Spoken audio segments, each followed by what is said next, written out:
Ancient hatreds and modern weaponry collided when Egypt closed the Straits of Tiran in May 1967. What followed transformed the Middle East forever. In just 144 hours, Israel shattered 3 Arab armies, tripled its territory, and captured Jerusalem's holy sites. Witness how Soviet whispers sparked Egyptian mobilization, how Israeli planes destroyed 300 aircraft in hours, and how paratroopers wept at the Western Wall. The Lightning Campaign rewrote borders, created a refugee crisis, and ignited conflicts still raging today. Experience the 6 days that reshaped history and left wounds that 50 years haven't healed. Ash still lingered in the streets of Port Said when the foreign troops sailed away, their flags folded and their ambitions checked. Egypt's leader, Gamal Abdel Nasser, had stared down the combined might of Britain, France, and Israel in the autumn of 1956, and though battlefields told one story, the air of Cairo told another. Songs filled cafes, radios blared speeches of victory, and crowds thronged the boulevards chanting his name. The humiliation of colonial giants made Nasser not merely president of Egypt, but the face of Arab pride. Yet across the border, in Israel, generals pored over maps with sharpened pencils and long memories. Their soldiers had fought well in Sinai. Their tanks had rolled fast and sure, but the world had forced them back. What remained was not triumph, but the sharp lesson that their security could never rest on promises from others. Peacekeepers soon came. The blue helmets of the United Nations Emergency Force, UNEF, settling into windswept posts across Sinai and Gaza. Their convoys rattled along desert roads, a symbol of restraint, but also of fragility. Bedouin herders grew used to the sight of foreign trucks rumbling between dunes, while in the markets of Rafah and El Arish, children chased after soldiers with wide-eyed curiosity. For the first time since 1948, a buffer stood between Egypt and Israel, yet it was only a pause, not a settlement. Israelis called it no war, no peace, a phrase that carried both relief and unease. In Tel Aviv, families breathed easier, but reservists kept uniforms folded and ready, for no one believed the quiet would last. Along the Gaza border, the cycle resumed like a drumbeat. Fedayeen infiltrators slipping across at night, Israeli patrols responding at dawn. A farmer near Kibbutz Nahal Oz ploughed fields with one hand and kept a rifle within reach with the other. In Gaza's crowded alleys, young men whispered of glory and vengeance, their words carried by the wind to refugee camps where tents had turned into shanties. But hopes of return burned as fiercely as ever. Israeli reprisal raids came hard and fast, paratroopers striking at suspected bases, villages waking to explosions, the rhythm of retaliation etched into the lives of border dwellers. To the east, Jordan walked a perilous line. King Hussein, young yet already tested, ruled a land whose western half was a restless prize. The West Bank, seized in 1948, filled with Palestinians who saw Amman as both guardian and jailer.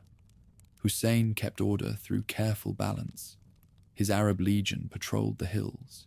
His secret police monitored agitators, and his speeches promised solidarity with Arab brethren. Yet militants crossed the frontier all the same, and Israeli outposts watched every movement with binoculars. For the Hashemite throne, survival meant suppressing too much zeal at home while proving Arab credentials abroad, a delicate dance that grew harder with every raid. Northward, the Syrian frontier seethed. Around Lake Tiberias and the Huli Valley, disputed demilitarized zones became killing grounds. Farmers on Israeli tractors ventured out under the gaze of Syrian gunners perched atop the Golan escarpment. At the crack of artillery, workers scrambled for cover as shells ploughed into fields. Kibbutz families carried children to bunkers dug beneath dining halls, while across the line, Syrian villages applauded each strike as defiance. Patrols clashed in reeds and marshes, shots traded at night where borders blurred. The land itself seemed restless, unwilling to accept the armistice drawn in 1949. Superpowers watched this tense frontier with calculating eyes. In Washington, Israel became a Cold War puzzle piece, small but strategic, while Nasser's Egypt tilted toward Moscow, signing arms deals that brought Soviet tanks and MiG fighters into Arab hangars. The Kremlin broadcast his speeches as if they were their own, presenting him as a champion against Western imperialism. The Middle East, long courted for oil and geography, now lay within the logic of global rivalry. Every border skirmish was not merely local, but a potential spark in the East-West contest. Inside Israel, the state itself was changing. Ships docked at Haifa, bringing immigrants from Morocco, Poland, Iraq, and Romania, swelling neighborhoods with new tongues and new tensions. Camps of corrugated tin gave way to towns, while children born in Israel began to outnumber those who remembered Europe's shadows. The army grew with them, reshaping doctrine around mobility, surprise, and the creed of preemption. Officers who had once fought as guerrillas now studied combined arms and rapid deployment. Strategy meetings replayed 1956 with a simple refrain: never again would Israel rely on others to secure its gains. Leadership, too, evolved. David Ben-Gurion, founder and first prime minister, still loomed as patriarch, his white hair and desert kibbutz life part symbol, part stubborn reality. Yet beneath him, factions shifted. Moshe Dayan, with his eye patch and aura of daring. Levi Eshkol, pragmatic and cautious. Younger voices rising in the Knesset and the general staff. Arguments filled smoke-filled rooms, but one consensus held: the state's survival depended on readiness at all times. Meanwhile, ordinary life along the borders bore the marks of constant strain. In Galilee, classrooms carried sandbags beneath windows. In Gaza's refugee camps, children learned the geography of a homeland they had never seen. On Jerusalem's divided streets, Jordanian soldiers watched Israelis across barbed wire, the old city walls standing as both relic and barrier.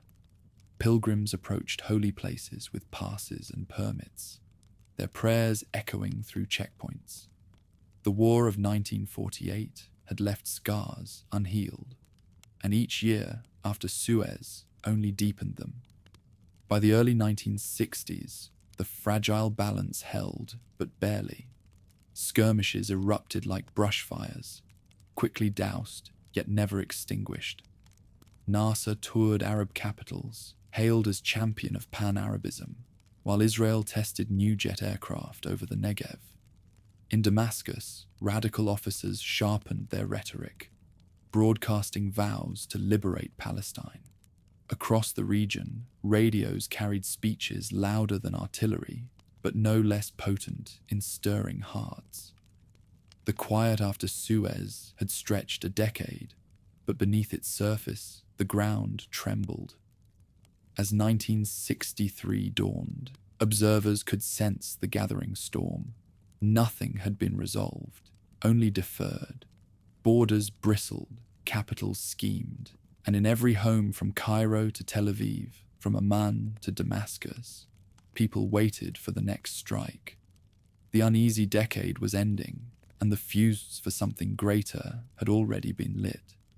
And when water itself became the weapon, when engineers with maps and bulldozers stepped into the role once held by soldiers, the region would learn that rivers could start wars just as surely as guns.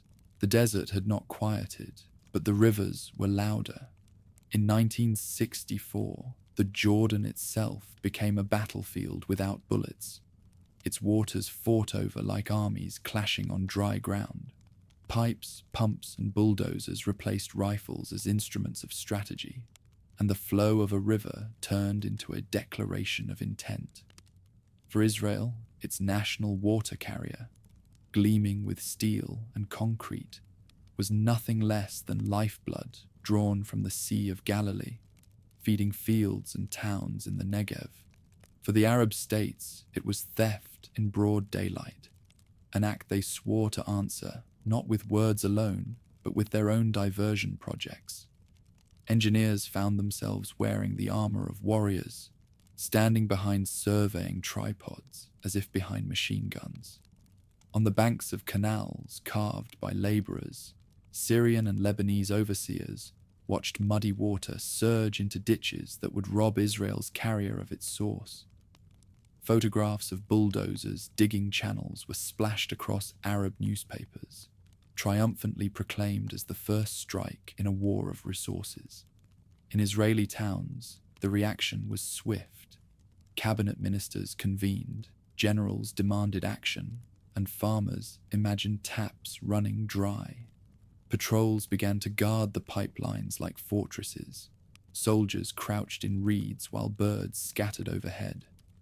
The river had always been a line of life, but now it was also a fuse. That same year, another force was born, the Palestine Liberation Organization. In a hall in Jerusalem under Jordanian control, men gathered to craft a charter that vowed liberation by struggle, each clause ringing like a drumbeat. Yasser Arafat was not yet at the helm, but the idea had arrived, a body that would speak in the name of the exiles, carrying their banners from camp to camp. Radios in Cairo and Damascus trumpeted the new organization, and young men in Gaza whispered about joining cells that promised action where speeches had failed. Israel's intelligence services watched warily as leaflets crossed borders like contraband, noting names, tracing networks, understanding that something more organized than scattered fida'in now stalked the frontier. The skies, too, became a battlefield.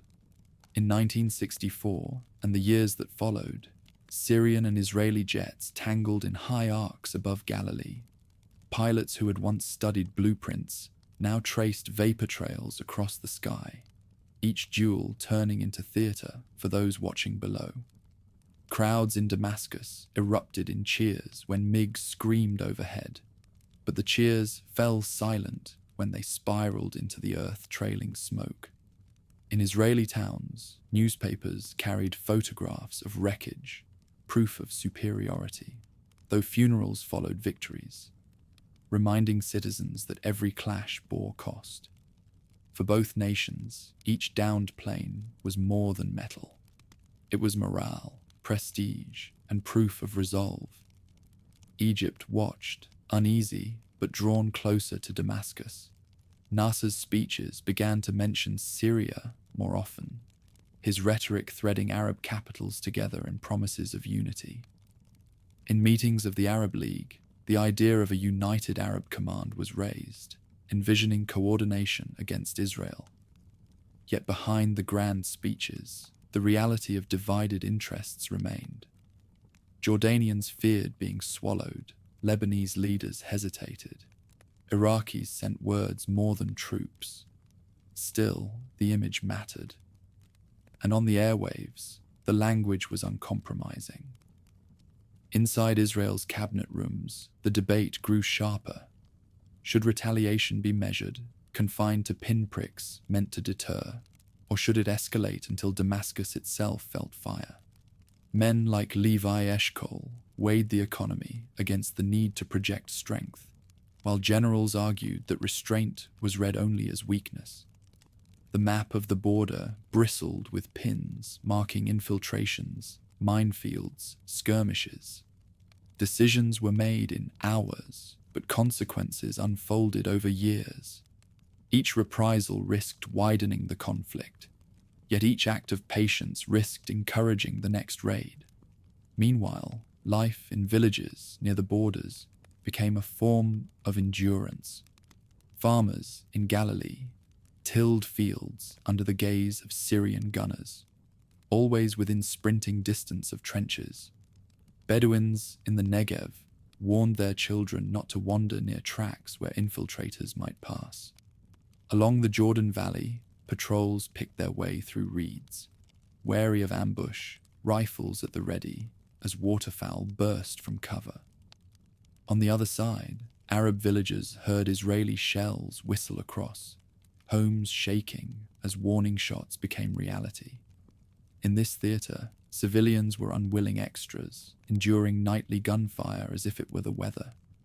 The mid-1960s were years of brinkmanship made routine. Propaganda filled newspapers with grand promises. Soldiers rehearsed maneuvers with increasing realism, and air raid sirens blared in drills that felt like rehearsals for an inevitable premiere. Egyptian officers studied maps of Sinai.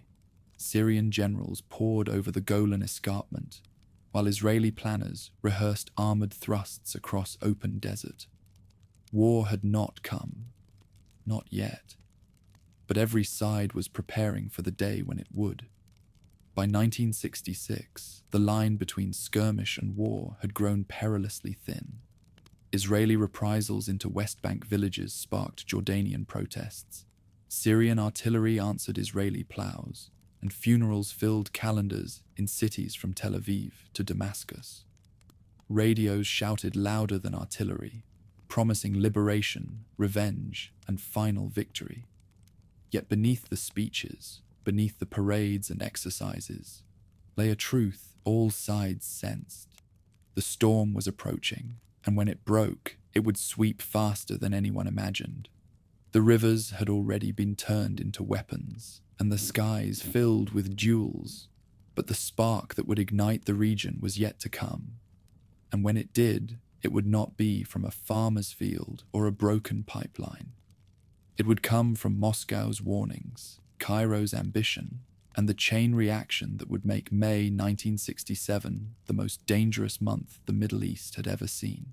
It began with whispers from afar. In May 1967, Soviet envoys leaned across polished tables and told their Egyptian counterparts that Israel was massing divisions near the Syrian frontier. The words, spoken with quiet certainty, carried weight heavier than armies. Maps were unfolded, red circles drawn, reports copied and dispatched. Whether accurate or not mattered less than who spoke them. Moscow's voice reached Damascus and Cairo, and from that moment, the air itself seemed charged. In Damascus, the warning spread like fire in dry grass. Radios repeated the claim, officers barked orders, and civilians scanned skies as though expecting the sound of Israeli jets. Along the Golan escarpment, artillery crews shifted, soldiers dug deeper trenches, and the rumor became reality in the minds of those who already believed it. For Syria's leaders, scarred by years of border skirmishes, the threat was confirmation of fears long nurtured, that Israel's next strike would not be a raid across fields, but a drive into the capital itself. Crowds in Damascus, long stirred by speeches of defiance, now murmured with nervous urgency. Posters promising liberation of Palestine hung beside barricades stacked hastily in side streets. University students joined parades shouting solidarity, while mothers guided children away from windows when rumors of Israeli aircraft filled the air. The city lived on adrenaline, unsure if the thunder of artillery practice in the hills was rehearsal or prelude. Nasser, sitting in Cairo with portraits of past pharaohs watching from gilded walls, faced the choice of silence or action. For a decade, he had been the voice of Arab pride, the man who defied Britain and France, the hero of Suez. Could he now ignore Syria's peril without risking his own prestige? In the cafes along Cairo's boulevards, transistor radios blared reports of Israeli threats, and young men argued heatedly about what their president would do. Honor, unity, leadership, these words hummed like electric current through the city. His generals counseled caution, reminding him that Israel had not moved divisions, but his political instincts told him the stage demanded performance. He chose to act, not only for strategy, but for the image of protector. Within days, convoys of Egyptian armor rolled eastward. Dust clouds rose over Sinai roads as T-55 tanks, trucks, and artillery moved toward the desert line. Soldiers leaned out of half-tracks to wave at villagers, chanting songs of Arab unity, while state radio broadcast the deployment as living proof of Cairo's resolve. Posters plastered across the capital declared, "Egypt and Syria, one front." To outside eyes it was framed as deterrence, a shield for Damascus, but in Israeli eyes it looked like a sword being unsheathed. The images swept through Arab capitals. In Amman, shopkeepers closed early, to join crowds watching newsreels of Egyptian tanks grinding across desert highways. In refugee camps near Jericho, elders gathered around radios, their weathered faces lit by hope that long years of exile might be ending. In Damascus, parades cheered the photographs of Nasser saluting troops, hailing him as the man who would finally deliver more than words. Even in Beirut and Riyadh, where caution had tempered earlier enthusiasm, newspapers trumpeted the shift. The leader of Egypt had placed his army between Syria and Israel, and the Arab world took notice. Israel, meanwhile, responded with alarm. Reserve officers telephoned headquarters, offering to report early. Families in kibbutzim, near the Negev, began reinforcing shelters, nailing planks and filling sandbags. Children practiced crawling under desks at school, while their parents studied maps of escape routes. In Tel Aviv, the government convened emergency sessions, the debates loud and anxious. Should they strike first or wait? Should they mobilize fully or trust that words would remain words? The atmosphere in the region thickened. Every radio crackled with speeches. Cairo declared solidarity with Damascus. Damascus vowed vengeance for past air duels. Israel warned it would not stand idle. Crowds filled squares in every capital, waving flags, chanting slogans, convinced that history was turning. Yet behind the noise, leaders weighed calculations more carefully. Nasser sought prestige and deterrence more than immediate war. Syria wanted Egypt committed to its defense. Israel wanted proof before moving, fearful of being blamed for sparking a regional blaze. The superpowers circled nervously around the mounting tension. Moscow had delivered the initial warning, but now worried its client might stumble into catastrophe. Soviet diplomats cabled for restraint, their own intelligence officers quietly conceding that the Israeli buildup had been exaggerated. In Washington, President Lyndon Johnson's advisors debated how far America should go to reassure Israel without being dragged into direct confrontation. The State Department sent careful messages to both Tel Aviv and Cairo, urging calm, while Pentagon analysts studied satellite images for signs of movement. What they saw was limited, but what leaders felt was something larger, a storm building with its own momentum. On Sinai's desert roads, the storm already looked real. Villagers watched columns of armor grind past, endless lines of trucks loaded with supplies, artillery being towed under flapping flags. Bedouin tribes led their camels to waterholes, only to find convoys crowding every route. Pilots at Egyptian bases tested engines at dawn, their aircraft lined in rows that glittered in the sun. For soldiers, the mood mixed pride with unease. They sang anthems in the evening, but many wrote hurried letters home, sensing that their mission might soon turn from display to combat. In Israel, the unease was sharper still. Officers who had lived through 1948 and 1956 read reports and shook their heads. They had seen this pattern before. Reservists recalled how their fathers had been called from fields and workshops in sudden mobilizations and wondered if their own turn was near. The general staff weighed options late into the night, their debates echoing through halls thick with cigarette smoke. Strike first and risk condemnation, or wait and risk disaster.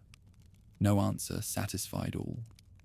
By mid-May, what had begun as a Soviet report had swollen into something larger than fact. Syria believed itself threatened. Egypt declared itself protector. Israel felt cornered. Crowds across the Arab world chanted for confrontation. And in Israeli cities, families stocked cellars with supplies. The desert roads of Sinai carried not only tanks and trucks, but also the weight of choices made far from the sand. Choices that now drove men and machines closer to the brink. And as those convoys idled near forward positions, engines rumbling in the dry heat, the next step was already being prepared. It would be a demand sent to the United Nations, one that would sweep away the fragile barrier still standing between the armies. Once the blue helmets departed, nothing would lie between adversaries but desert and resolve. Engines still rumbled in Sinai when Cairo made its next move.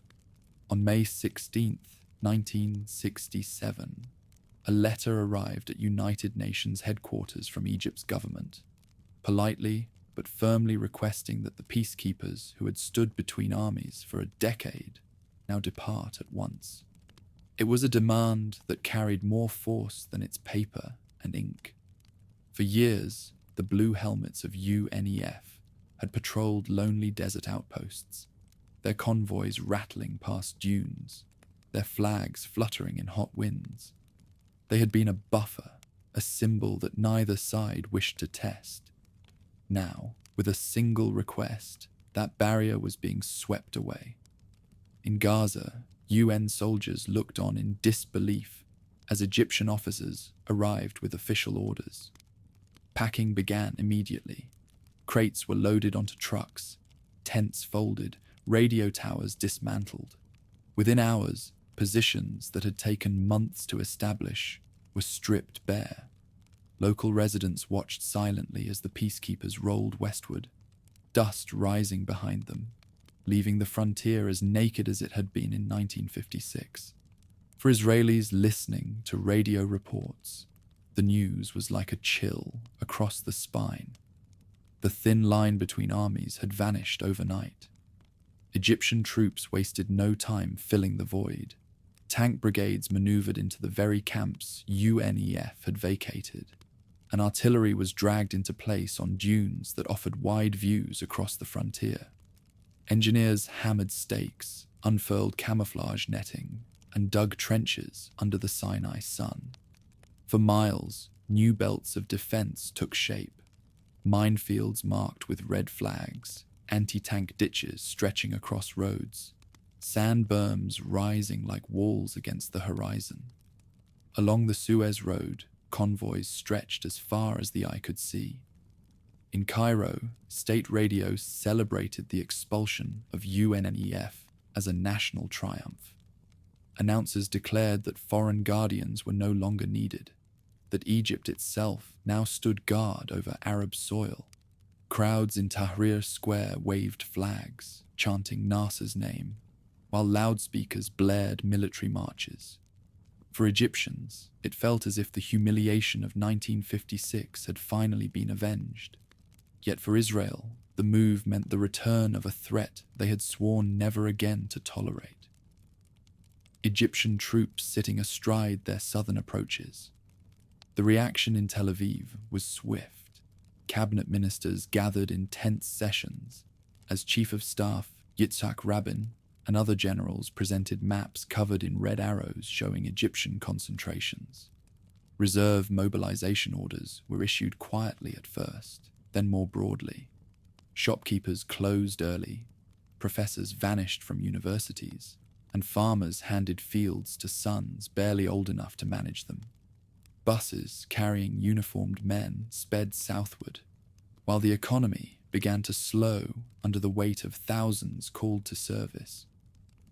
World capitals responded in hurried succession.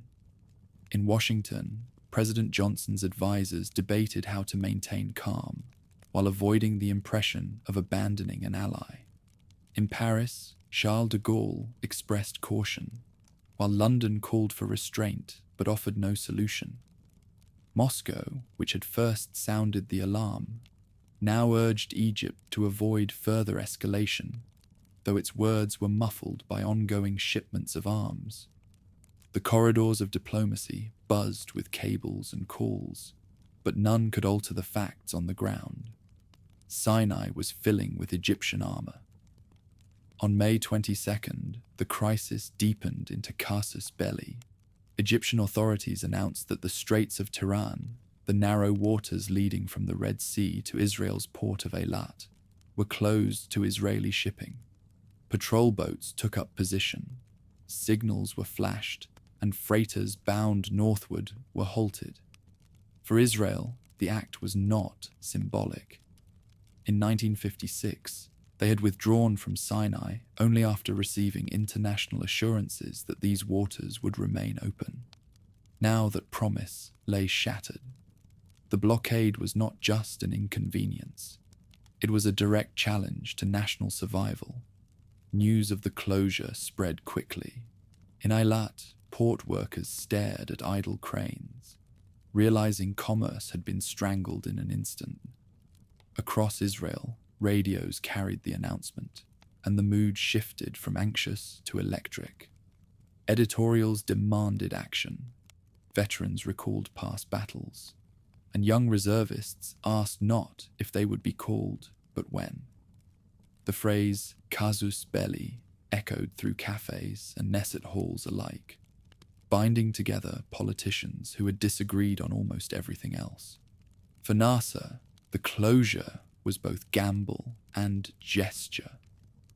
Crowds in Cairo roared approval when he declared that Israeli ships would never again pass through Arab waters. Arab newspapers printed his words in bold type, hailing the moment as the fulfillment of vows made since 1956. In Damascus, Syrian leaders applauded, relieved that Egypt's shield now felt like a sword pointed in Israel's direction. In Amman, King Hussein watched uneasily, aware that Jordan would soon be drawn into events it could not control. Along the frontier, the atmosphere thickened by the hour. Egyptian patrols raised flags over dunes. Israeli jets streaked low in reconnaissance passes, and both armies prepared for the next step. Bedouin tribes shifted camps away from the gathering concentrations, their camels spooked by the constant rumble of engines. In towns on both sides, civilians dug trenches, reinforced shelters, and filled cisterns in case of bombardment. The desert had grown crowded, and every movement seemed to echo louder than before. Diplomats scrambled to buy time. Washington floated maritime proposals, suggesting international convoys might escort ships through the Straits. London considered reviving a naval force, but support among allies was thin. Paris, once Israel's arms supplier, now signaled hesitation. Moscow, though cautious, continued to frame events as the natural consequence of Israeli aggression. Each capital offered words, but no one offered ships, and Israel's leaders noted the silence more than the speeches. By week's end, the balance that had held for a decade was gone. The UNEF had vanished in days. Egyptian armor filled Sinai in its place. The Straits of Tiran stood sealed. In Israel, full mobilization loomed. In Egypt, triumph filled airwaves. In Syria, watchfulness hardened into expectation. The chessboard was cleared of buffers, and the pieces faced each other openly. The final hours of May 22nd left little doubt. The line between words and war had thinned to a whisper. Every soldier along the frontier felt it in the way hands tightened on weapons, in the stillness of nights where engines idled but did not shut down. The next move would decide whether the crisis remained a contest of nerves or ignited into flames. As diplomats sent their last cables and generals marked their maps with firmer strokes, ordinary families across the region prepared in their own ways, some by gathering in shelters, others by praying in mosques and synagogues, still others by listening to radios deep into the night. All knew that when dawn came again, the desert might speak not with speeches, but with fire. Dawn broke over Tel Aviv on May 23rd, with streets quieter than usual, but beneath the calm, the nation's pulse raced. The night before, Egyptians had sealed the Straits of Tiran, and the blockade hung in the air like a gauntlet thrown. In government offices, ministers gathered around tables littered with cables and maps, their voices tense with disagreement. Some argued that the time for preemption had come, that hesitation would only embolden Nasser. Others insisted on exhausting every diplomatic path before unleashing the army. The war cabinet divided, not over the danger, but over timing. In the General Staff headquarters, generals outlined options with blunt efficiency. The Israeli Air Force could cripple Egypt's plains in hours. Armor could sweep Sinai roads, and the reserves were already reporting in numbers that astonished even planners. Yet every strike carried the risk of blame, the risk of appearing as aggressor in the eyes of the world. Prime Minister Levi Eshkol listened carefully, his measured responses reflecting the weight of decision. His tone was calm, but aides noticed the furrow in his brow deepening with each briefing. Meanwhile, the Egyptian tide was joined by new allies. On May 30th, King Hussein of Jordan flew secretly to Cairo. In gilded halls, under portraits of past rulers, he signed a defense pact with Nasser. For the young monarch, it was a step taken against his instincts, but under the weight of circumstance. Jordan had long balanced between Arab solidarity and survival, yet the pressure of the moment left little choice. Within hours, Egyptian officers began arriving in Amman, taking seats in joint command posts, their uniforms an unsettling sight for Jordan's own generals. The pact turned Jerusalem into a powder keg. East of the barbed wire, Jordanian artillery already held the high ground. Now, with Egyptian officers in command, the city's vulnerability multiplied. West Jerusalem braced itself, families piling sandbags in courtyards, hospitals preparing wards for casualties not yet arrived. Rabbis led prayers at synagogues packed with worshippers, while church bells echoed across divided streets, calling for peace as soldiers strung barbed wire tighter. Further east, Iraqi units began their own march. Convoys crossed desert highways toward Jordan, their engines echoing in canyons, dust rising in long plumes. In villages along the route, children waved at the columns, believing they were watching history shift in their favor. Syrian forces, already poised on the Golan, tightened coordination with Cairo. From Israel's perspective, the circle was closing. Internationally, the tension reached fever pitch. In Washington, President Johnson received Israeli diplomats who pressed urgently for American guarantees. Johnson's replies were sympathetic but cautious. America was embroiled in Vietnam, and the last thing the White House desired was another war it could not control. In Paris, Charles de Gaulle sent ambiguous signals, no longer the supplier of weapons and backing that Israel had known in the 1950s. In Moscow, Soviet officials urged caution, even as their own rhetoric praised Arab defiance. Each message added more uncertainty than clarity. Inside Israel, the home front bore the strain with quiet determination. City streets sprouted sandbag barricades, public buildings turned into shelters, and radio bulletins repeated instructions on air raid precautions.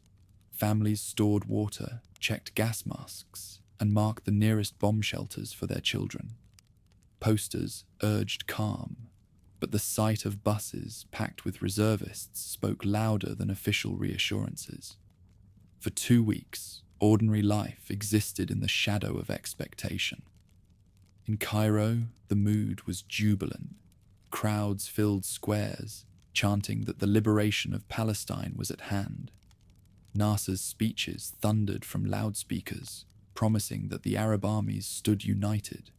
Egyptian newspapers printed triumphant headlines each morning, accompanied by photographs of tanks massed in Sinai, pilots saluting beside MiG fighters, and commanders poring over maps. Yet beneath the pageantry, Egyptian officers worried about coordination, logistics, and whether allies would match rhetoric with action. In Amman, the mood was more somber. King Hussein walked the tightrope between alliance and survival, aware that war would place his kingdom in mortal peril. Still, his pact with Nasser had bound him to a path he could not easily abandon. Citizens sensed the unease. Refugee camps buzzed with anticipation of return, while merchants stocked goods nervously, uncertain whether customers would return tomorrow or flee at the first artillery salvo. As days passed, the Israeli government wrestled with decision. Generals pressed harder for preemption. Ministers demanded unity in the war cabinet. Demonstrations erupted outside the Knesset, citizens chanting for decisive leadership. Newspapers debated openly, their editorials reflecting the nation's anxiety. Each day of waiting stretched like a year, and the strain showed on Eshkol, whose hesitant speech on national radio failed to reassure listeners. Yet diplomacy continued its dance. Johnson's administration floated ideas of an international naval convoy to break the blockade, a regatta of nations that would escort ships through the Straits of Tehran. London offered quiet support, but enthusiasm among allies proved faint.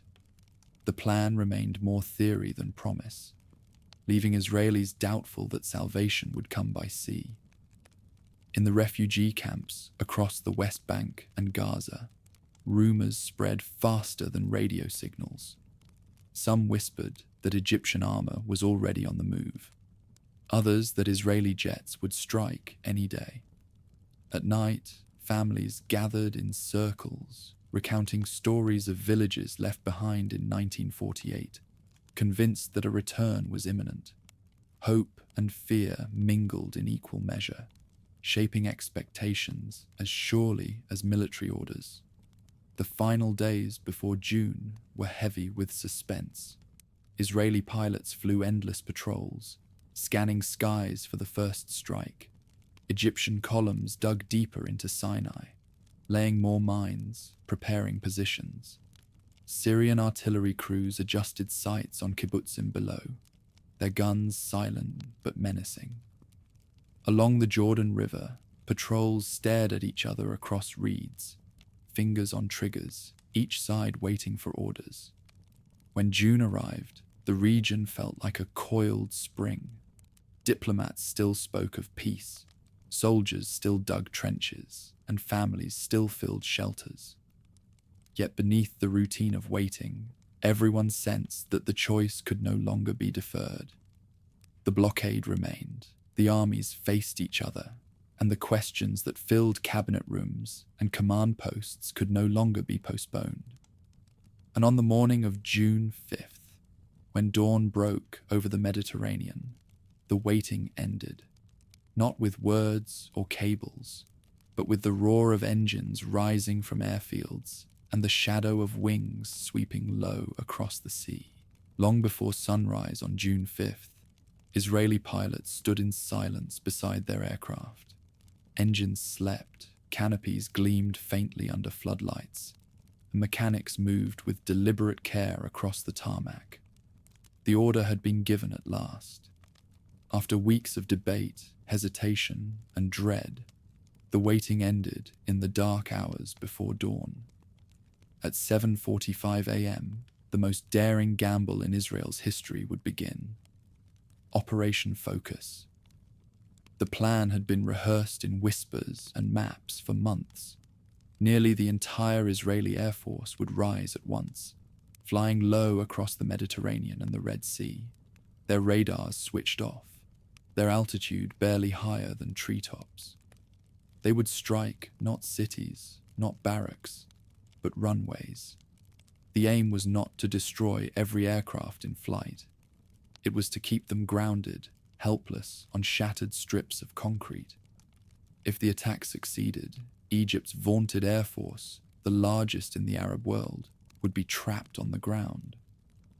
Pilots climbed into cockpits, some adjusting gloves with practiced calm, others whispering prayers under their breath. Ground crews slapped fuselages as if wishing luck to old companions. The smell of aviation fuel filled the air, mingled with desert dust carried by morning winds. At 7:10, engines roared to life. Across Israel, from bases in the Negev to strips near the coast, the thunder of jet turbines shattered the night's last quiet. In Cairo, breakfast trays clattered in officers' mess halls as radios carried news bulletins about unity and victory to come. Egyptian pilots reported for duty, expecting another day of patrols, confident that their numbers and equipment gave them the edge. Few noticed that Israeli radar screens suddenly went blank. It looked like a quiet morning, a lull after weeks of tension. The deception was working. At exactly 7:45, the first wave crossed into enemy skies. Israeli mirages and mystères skimmed so low that fishermen at sea mistook them for gulls. The Mediterranean shimmered beneath wings that hugged its surface. In cockpits, pilots gripped controls tight, eyes fixed on the horizon. Radios silent except for clipped instructions. Minutes stretched like hours until the targets appeared. Egyptian airfields spread across the desert. Bombs dropped with surgical precision. Runways erupted in fountains of dust and flame. Asphalt buckled, concrete shattered. At Inchas, Beni Suef, VIII, and Abu-Ageila, MiGs and bombers sat lined like parked cars, their canopies reflecting fire as shrapnel tore through fuselages. Some crews managed to sprint toward planes, only to be cut down by strafing fire. Within minutes, bases that had housed proud squadrons lay in ruins, their aircraft burning where they rested. The second wave followed swiftly. While the first crippled runways, the next targeted hangars, fuel depots, and control towers. Communications went silent. Generals at Egyptian headquarters received confused fragments. Reports of explosions, silence from entire bases, contradictory claims that Israeli squadrons had been shot down or were overhead in unstoppable numbers. By 10 a.m., the Egyptian command network frayed into chaos. Israel's pilots circled back, refueled, and returned again. The cycle was relentless. Takeoff, low-level strike, refuel, return. In a matter of hours, the balance of the skies was overturned. Of Egypt's 420 combat aircraft, more than 300 were destroyed or disabled before noon. Smoke columns rose across Sinai and the Nile Delta, visible for miles, signaling the sudden collapse of an entire air fleet. In Tel Aviv, radios that had carried anxious speculation now broke the news cautiously at first, then with growing confidence. The Air Force had struck, and struck hard. Citizens emerging from shelters blinked into sunlight with disbelief. Could it really be true? Could Israel, so long under threat, have seized the skies in a single morning? Families hugged in relief, though no official confirmation yet told them the scale of what had been achieved. Jordan entered the war just as the tide shifted. Alerted by Egyptian reports, Jordanian artillery opened fire on West Jerusalem and the Central Plain, while Jordanian hunters took off from Amman to engage. But they flew into skies already dominated by Israeli jets returning from the Egyptian front. In minutes, Jordanian plains fell in flames.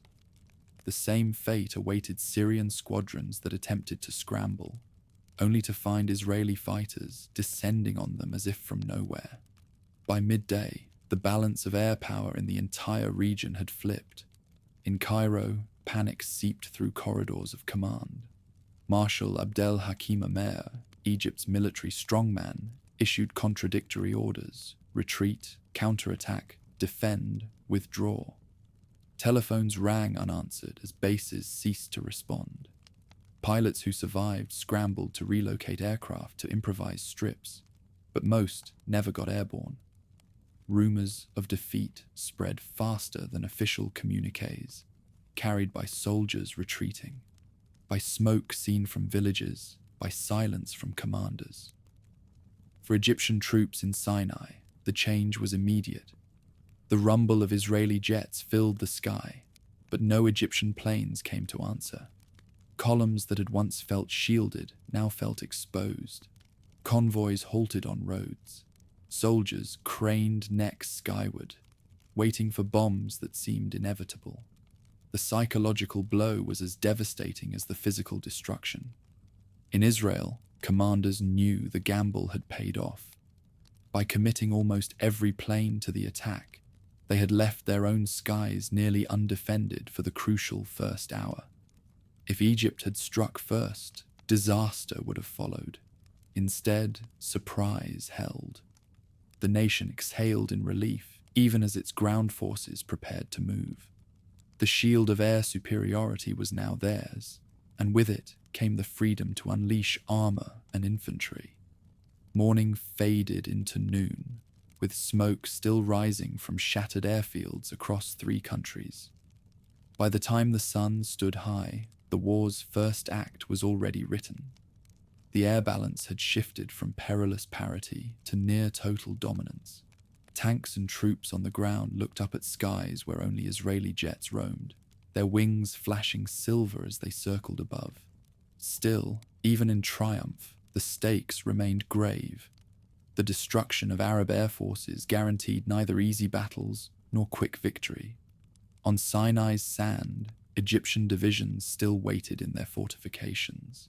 In Jerusalem, Jordanian artillery continued to fire. On the Golan, Syrian guns were locked on kibbutzim below. The sky was Israel's, but the ground war was only beginning. As armored columns began to roll forward under the protective umbrella of clear skies, the struggle that had been brewing for a decade now erupted in full. The decisive day had begun, and it would carry its fury into every corner of the Middle East.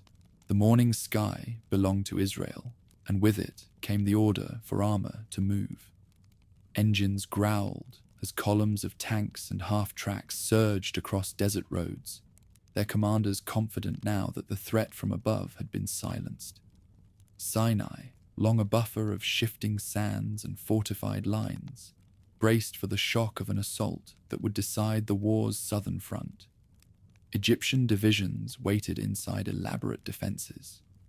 At Ketef and Abu-Ageila, miles of minefields spread like iron carpets, barbed wire tangled in dunes, and bunkers dug deep into ridges.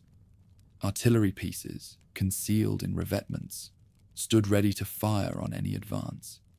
Egyptian planners believed these positions nearly impregnable, a wall of fire designed to blunt Israel's armor before it could reach the heart of Sinai. On June 5th, as Israeli jets continued to hammer air bases, the ground offensive began. Brigades rolled forward under dust clouds, infantry riding behind tanks, artillery batteries setting up to pound Egyptian positions. At Abu-Ageila, the key to the Eastern Front, Israel unleashed a carefully choreographed assault. Engineers crawled forward at night, clearing paths through minefields under fire.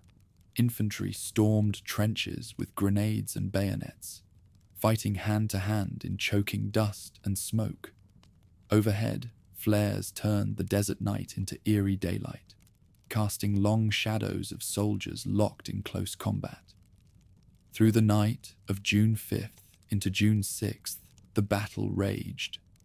Israeli forces combined arms with precision. Tanks pressed the flanks, paratroopers seized high ground, artillery blanketed enemy batteries.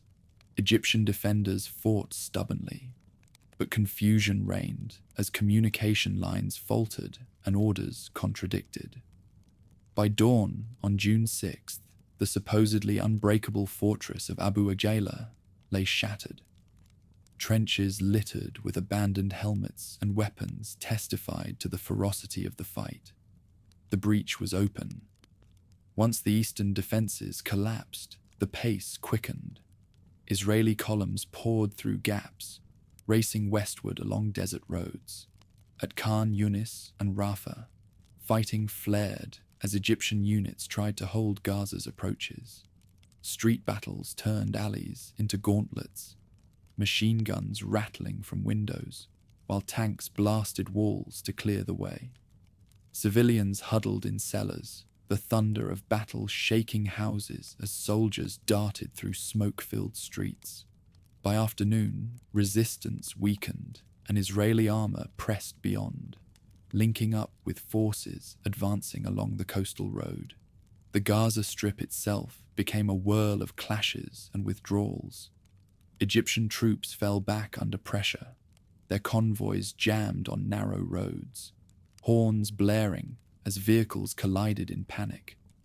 In some towns, local commanders tried to organize stand-fast defenses, only to be overrun by swift armored thrusts.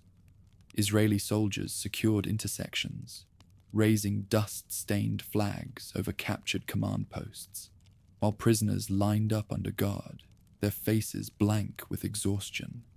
Deeper in Sinai, chaos spread. Egyptian commanders issued retreat orders, but the pace of Israeli advance turned withdrawal into rout.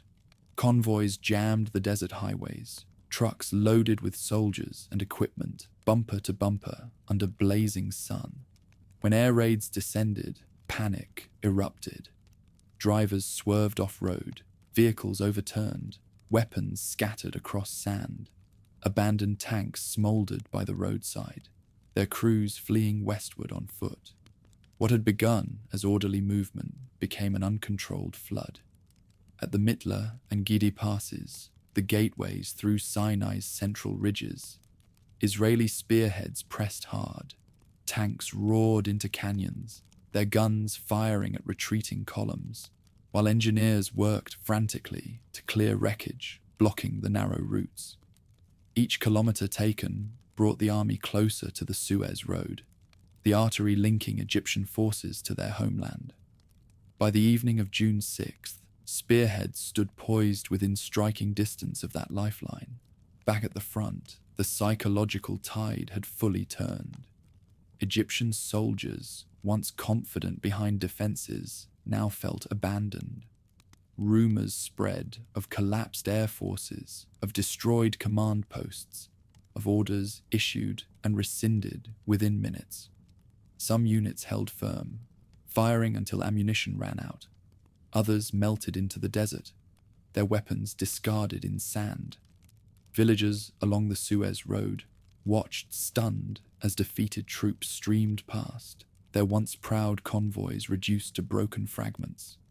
Israeli troops pressed relentlessly, but exhaustion weighed heavy.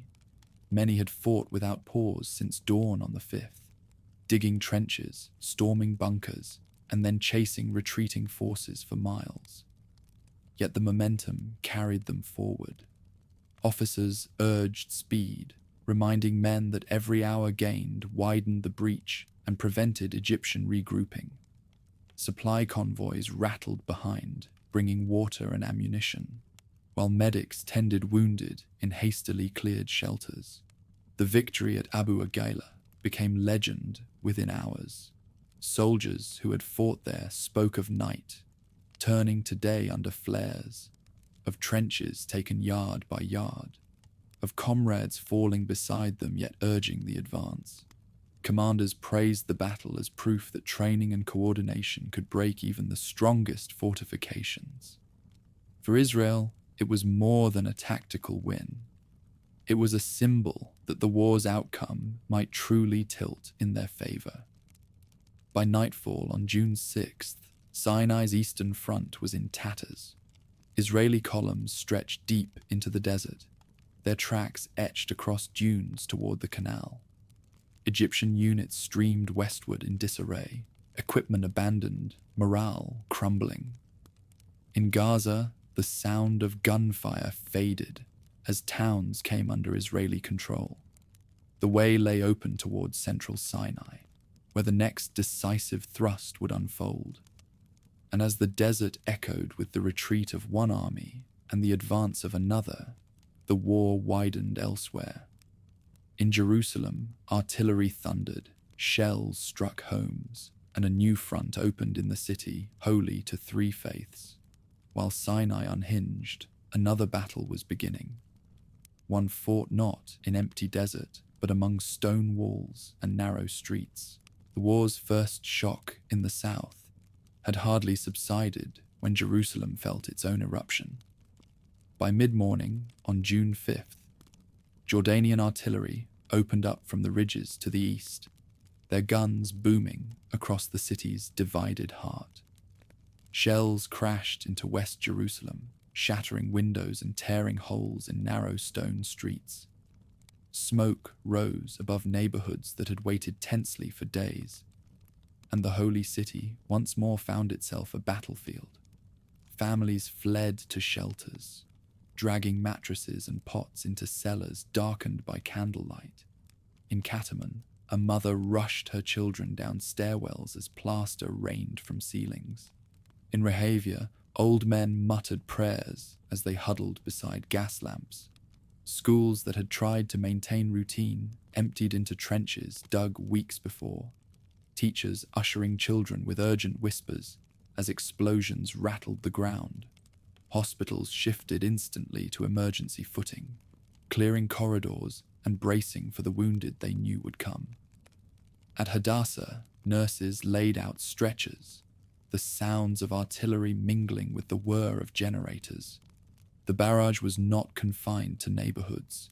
Jordanian gunners struck at Israel's government quarter, hitting the Knesset's grounds and damaging surrounding offices. Shells landed near the Prime Minister's residence, scattering staff. Even the city's symbols of endurance felt fragile under the pounding. For civilians, it seemed that nowhere was beyond reach. Israeli leaders had not sought war with Jordan. For weeks, they had hoped King Hussein would remain neutral, wary of risking his throne in a larger conflict. But as shells rained on the capital, indecision ended. Orders went out: silence the batteries, secure threatening positions, and prepare for broader action if the shelling did not stop. The defensive stance that had guided Israel's policy toward Amman gave way to urgency. Israeli forces moved quickly. Infantry units advanced on the high ground south of the city, aiming to knock out positions dominating Bethlehem Road. Tank crews maneuvered into western suburbs, their guns searching for Jordanian emplacements across the line. Artillery batteries answered barrage with barrage, sending thunder rolling back toward the Mount of Olives. In the city's east, Jordanian soldiers returned fire from trenches and houses, the line between battlefield and neighborhood vanishing in minutes.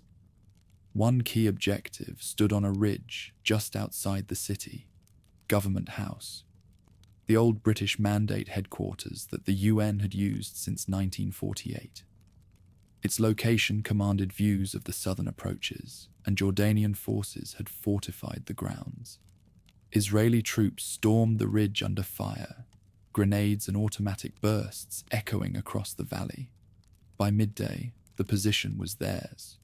From its windows, officers now surveyed the terrain where further battles would unfold. Civilians lived the war in ways that statistics never captured. Clergy opened church courtyards to frightened families, guiding them into crypts that had sheltered generations of worshippers from earlier wars. In synagogues, prayers mixed with the percussion of distant artillery, while in hospitals, Chaplains whispered blessings over the wounded brought in by ambulance. Jerusalem's overlapping faiths all heard the same sound, the thud of shells on ancient stone. Jordanian troops fought with determination. Mortar teams set up in gardens and alleyways, firing at Israeli positions on the western edge. Machine gun nests in fortified houses swept roads with bursts that pinned down advancing patrols. Near Latrun, where Israel had fought bloody battles in 1948, Jordan's Arab Legion clashed with Israeli units again, the old battlefield once more echoing with rifles and grenades. Skirmishes broke out near Hebron Road, where patrols collided in narrow gullies, trading fire at close range. For Israel's commanders, the question of scope loomed larger with each hour. Should the fight remain contained to protecting Jerusalem, or should they strike across the West Bank to silence artillery at its source? Reports poured in, shells hitting hospitals, civilian casualties mounting, communication lines under strain. In cabinet meetings, Prime Minister Eshkol listened as generals pressed for broader action. Limiting the battle no longer seemed sustainable. Across the barbed wire in East Jerusalem, the mood was equally tense. Jordanian commanders received conflicting messages from Cairo, which claimed massive victories in Sinai, even as Egyptian positions crumbled. Believing their allies' reports, Jordan's officers pressed harder, convinced the tide of battle was in Arab hands. Ammunition was rushed to forward positions, reinforcements dispatched from Jericho, while propaganda broadcasts promised triumph. Civilians in East Jerusalem bore the weight as well. Families in the old city gathered in courtyards, listening for sirens or the sudden roar of aircraft. Merchants shuttered shops, fearing looting as much as shelling. Mosques echoed with prayers for victory, while Christian pilgrims found themselves trapped behind walls now lined with sandbags. The city's sanctity offered no shield. Its residents, like those across the barbed wire, endured fear and uncertainty. By late afternoon, the pattern of fire and counterfire grew relentless. Israeli units tightened control of ridges south of the city, while Jordanian batteries hammered western neighborhoods with stubborn persistence. Ambulances rushed through streets strewn with glass and debris, their sirens competing with church bells and the calls of muezzins. In living rooms, families gathered around radios, straining for updates that might make sense of the chaos outside. The first day's battle left scars both physical and psychological. Jerusalem, already divided by walls and checkpoints, was now divided by fire. The old city loomed under smoke, its minarets and domes silhouetted against skies lit by flares. West Jerusalem's residents spent the night in cellars, whispering reassurances to children who woke at every distant boom. East Jerusalem's families, equally fearful, listened to official announcements that claimed victory even as explosions shook their streets. When the shelling eased, silence settled heavy over the city. It was not peace, but anticipation, as both sides prepared for what would come next. For Israel, the debate tilted toward decisive action. Artillery alone could not protect civilians, and as long as Jordanian guns remained in place, Jerusalem would bleed. For Jordan, hopes of holding the city rested on promises of Egyptian reinforcements that would never arrive. The opening moves of June 5th had made clear that Jerusalem was no longer a secondary theatre. Its neighborhoods, its holy sites, its people were now central to the struggle.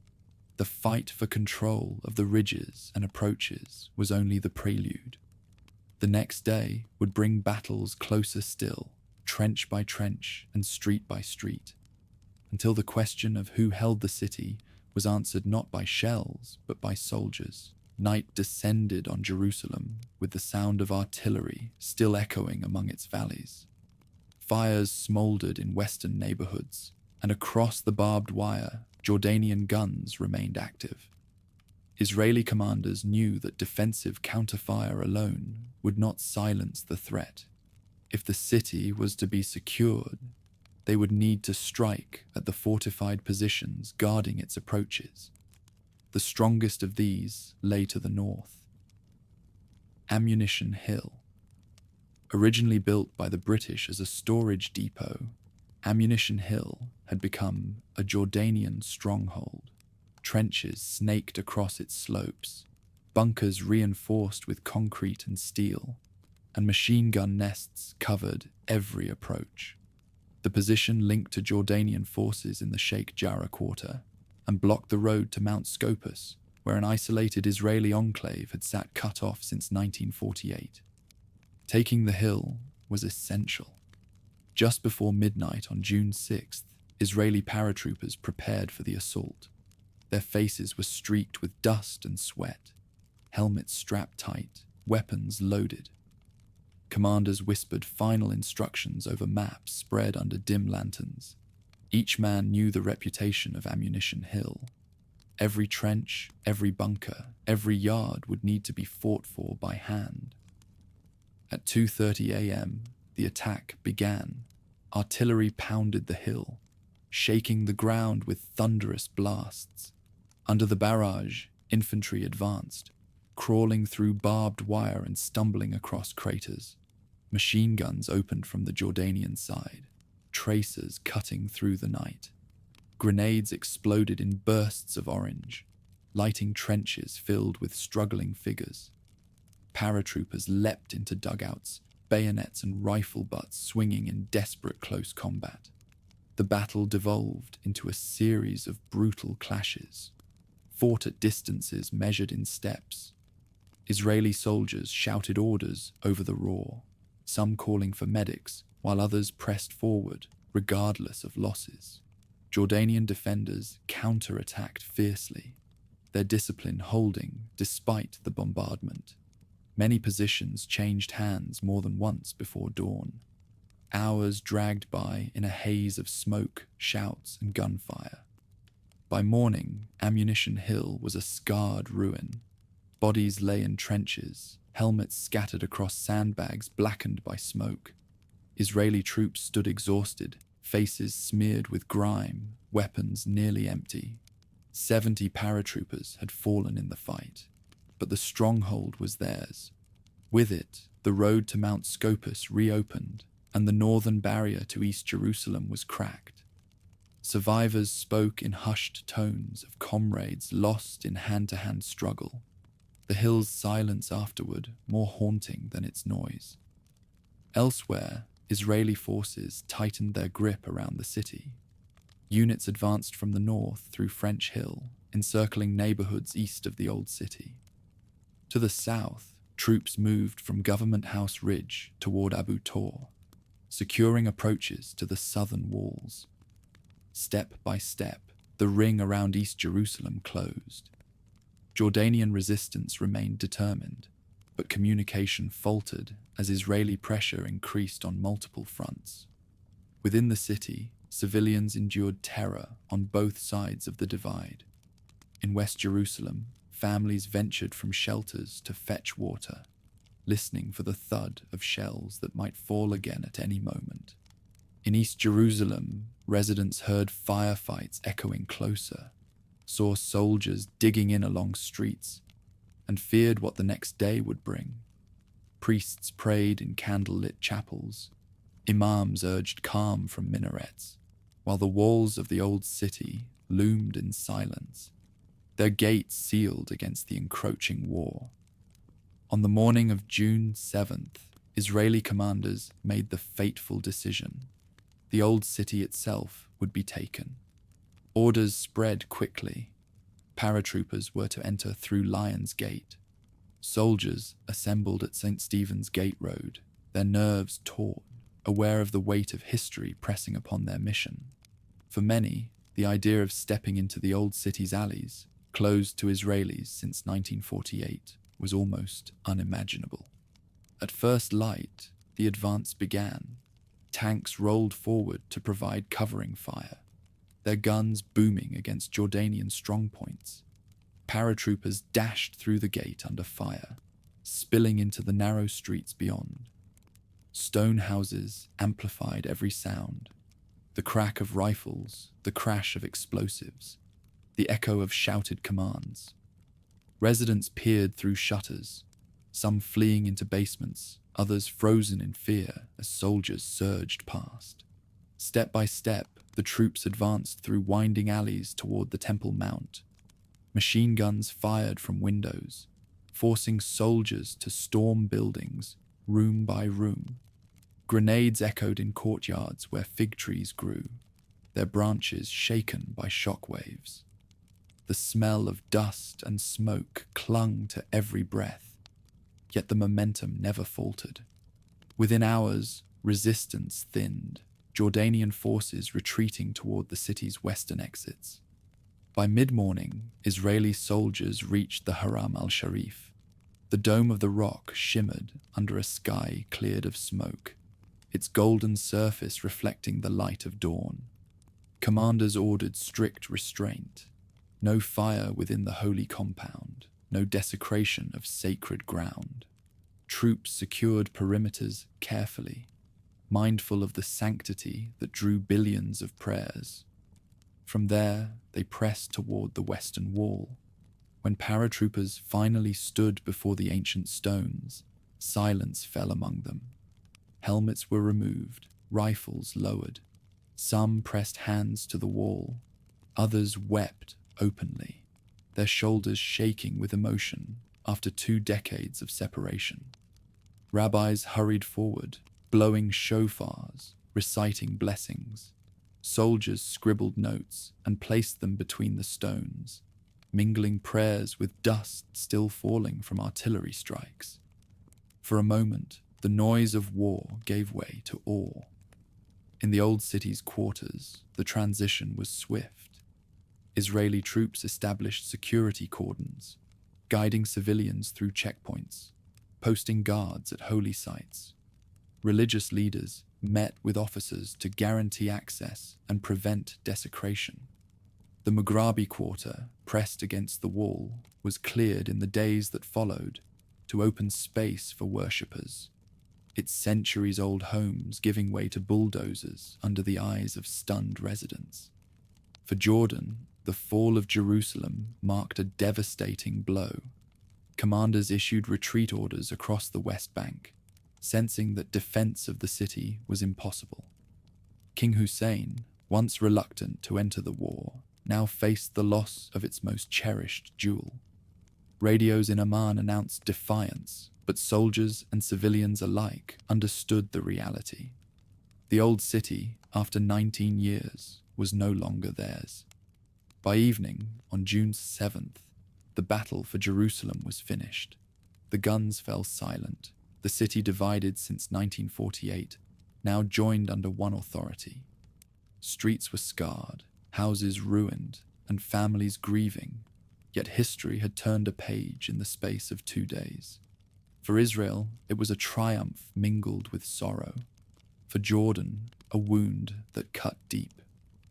The war still raged across the West Bank and Sinai, but Jerusalem's fate was sealed.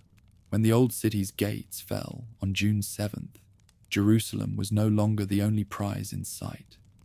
Across the hills and valleys of the West Bank, Jordanian forces still manned fortified towns, controlling ridgelines that dominated Israel's heartland. For Israeli commanders, leaving those positions intact meant continued shelling of cities and the threat of counteroffensive. Orders went out: advance on all fronts, seize the key strongholds, and drive Jordan's army across the river. The northern front erupted first. At Jenin, Jordanian armor and infantry dug into defensive lines that shielded the road north to Nablus. The terrain favored defenders, narrow passes, rocky hillsides, and urban choke points that could stall advancing armor. Israeli columns rolled forward at dawn, their Centurion tanks flanked by half-tracks filled with infantry. The clash came swiftly. Jordanian tanks, hulking patterns supplied by the United States, opened fire from concealed ridges. Shells thundered into Israeli armor, knocking out several vehicles in the opening exchange. For a time, the valley echoed with the roar of dueling cannons, explosions tossing dirt high into the air. Smoke obscured the battlefield, and both sides maneuvered in deadly cat and mouse through olive groves and stone villages. Infantry pressed into alleys, rifles snapping, while mortars thudded across the hills. By midday, Israeli reinforcements pressed the attack. Air support, unchallenged after the devastation of Arab air forces, strafed Jordanian positions with rockets and bombs. Under the relentless assault, the defenders wavered. By evening, Jenin's strong points collapsed. Streets that had echoed with battle fell silent except for the rumble of engines moving westward. Jordanian units retreated toward the river, leaving wrecked armor smoldering by the roadside. South of Jenin, the ridgelines around Nablus became the next battlefield. The city sat like a citadel between Mount Ebal and Mount Gerizim, its narrow approaches perfect for ambush. Israeli columns advancing along the Sumerian hills encountered determined resistance. Jordanian troops, many veterans of earlier skirmishes, turned every bend into a trap. Snipers in rocky outcrops, anti-tank teams waiting in ravines, mines hidden along culverts. Progress slowed to a crawl. Paratroopers dismounted to clear positions on foot, advancing ridge by ridge. Artillery softened defenses, sending echoes rolling through the valleys. Civilians sheltered in basements as shells shook the city above. By the morning of June 7th, Nablus lay encircled. Commanders weighed the prospect of urban combat that could devastate the ancient town, but Jordanian forces, cut off and outnumbered, began withdrawing rather than risk annihilation. Israeli units entered cautiously, establishing checkpoints at markets and crossroads, their presence both tense and commanding. Further south, the thrust toward Bethlehem and Hebron unfolded at speed. Israeli units advancing from Jerusalem pushed beyond Beit-Jala, their tanks clattering along roads lined with abandoned barricades. Bethlehem's defenders offered only sporadic fire before falling back. Soldiers entered the town, passing the Church of the Nativity with reverent silence, aware of its sanctity even amid war. Civilians emerged hesitantly, some waving white cloths, others simply watching in shock as new flags appeared on rooftops. Hebron, farther to the south, presented a more complex challenge. Its garrison prepared to fight, but faced columns that had already outmaneuvered their positions. Skirmishes flared on the outskirts, rifles crackling among stone houses, but the Jordanian defense unraveled quickly. By afternoon, Israeli armor rolled into the city center. Troops encountered tense stares from residents standing in doorways, many fearful of what occupation would bring. Commanders issued strict orders. Holy sites were to be respected, civilians left unharmed, but military control was absolute. Across the West Bank, the tempo of advance stunned both sides. In less than 48 hours, towns that had seemed secure were overrun. Roads filled with columns of prisoners, some marching in lines with hands raised, others sitting exhausted by roadside awaiting transport. Israeli officers organized processing points, weapons collected, soldiers searched, documents recorded. For the prisoners, many of whom had fought bravely, but without air cover or reinforcements, defeat was bitter but undeniable. The rapid advance strained Israel's own logistics. Bridges collapsed under shell fire, culverts blown by retreating forces, roads clogged with captured equipment. Supply convoys worked furiously to keep pace, delivering fuel, ammunition, and water to forward units. Mechanics toiled beside dusty roads to repair damaged tanks, while while medics treated wounded in makeshift stations set up in schools and mosques. War demanded not only bravery, but organization, and both were tested to the limit. Civilians throughout the West Bank faced upheaval. Villagers awoke to the sight of new troops in their streets, checkpoints at every corner, and orders shouted in unfamiliar accents. Some fled toward the Jordan River, joining columns of refugees that grew by the hour. Others stayed, uncertain whether resistance would bring worse consequences. In marketplaces, silence replaced the usual bustle. Shop doors closed, and families huddled indoors until they understood what rules would govern them now. By the evening of June 7th, Israel held most of the West Bank's major towns. Jenin, Nablus, Bethlehem, Hebron, all had fallen or stood encircled. Patrols secured roads, while engineers worked to reopen bridges and crossings. Commanders reported back to Tel Aviv that the territory was effectively in Israeli hands. Jordanian forces retreated eastward, some across makeshift pontoon bridges into the East Bank, others scattering into villages, their cohesion gone. For Israel, the success was staggering in speed and scope. What had begun as a defensive response to artillery fire now meant control over cities holy to 3 religions and home to hundreds of thousands of Palestinians. Soldiers who had marched through stone streets hours earlier now stood watch on rooftops, gazing toward the Jordan River, where the last flashes of battle flickered. The West Bank campaign was not without cost. Casualties filled hospitals, columns of dead were mourned quietly by comrades, and the weight of occupation settled quickly on weary troops. Yet the momentum of the war carried forward, leaving little time for reflection.